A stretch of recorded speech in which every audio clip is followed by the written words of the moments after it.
Το τέλος μιας εποχής, που έφυγε το ιστορικό βιβλιοπωλείο, επί η λέξη, στην Αθήνα.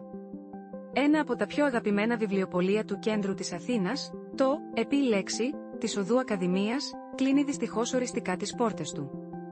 Η ιδιοκτήτρια, Μαρία Παπαγεωργίου, ανακοίνωσε στα social media ότι παρά τις προσπάθειες τους, δεν κατάφεραν να μεταβιβάσουν το βιβλιοπωλείο, καθώς οι ιδιοκτήτες του ακινήτου απέτησαν υπερδιπλασιασμό του ενοικίου, κάτι που ήταν αδύνατο να γίνει αποδεκτό.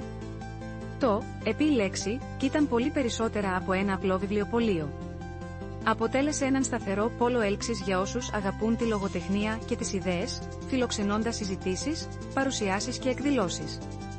Διατηρώντας πάντα τον χαρακτήρα του, πρότεινε μοναδικούς τίτλους και υποστήριξε μικρούς και μεγάλους εκδοτικούς οίκους με συνέπεια και σοβαρότητα. Η είδηση του κλεισίματος του βιβλιοπωλείου είναι ιδιαίτερα θλιβερή, καθώς το κέντρο της Αθήνας χάνει ένα σημαντικό κύτταρο πολιτισμού και ένα σημείο αναφοράς για τους βιβλιόφιλους και τον δημόσιο διάλογο. Ας ελπίσουμε ότι παρόλα αυτά, η αγάπη για τα βιβλία και τη γνώση θα συνεχίσει να ανθίζει σε αυτή την πόλη, και ότι θα αναδυθούν νέοι χώροι που θα καλλιεργούν τη φιλαναγνωσία και θα εμπλουτίζουν την πολιτιστική ζωή της Αθήνας. Η Μαρία Παπαγεωργίου, ιδιοκτήτρια του βιβλιοπωλείου, ανακοίνωσε στα social media.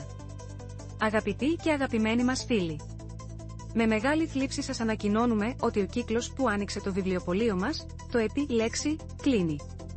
Παρά τις προσπάθειές μας, δεν καταφέραμε να μεταβιβάσουμε το βιβλιοπωλείο, καθώς η απέτηση των ιδιοκτητών του ακινήτου για υπερδιπλασιασμό του ενοικίου είναι ένα εμπόδιο που δεν μπορούμε να ξεπεράσουμε.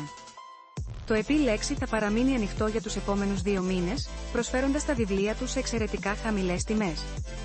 Ελπίζουμε να είστε δίπλα μας και σε αυτή την τελευταία προσπάθεια, ώστε να μπορέσουμε να ανταποκριθούμε στις υποχρεώσεις μας. Σας ευχαριστούμε όλους. Τους βιβλιόφιλους και τους βιβλιοφάγους, τους συγγραφείς και τους εκδότες, και όλους όσους μας αγαπήσατε και μας στηρίξατε. Ήταν 12 υπέροχα χρόνια. Ευχαριστούμε πολύ.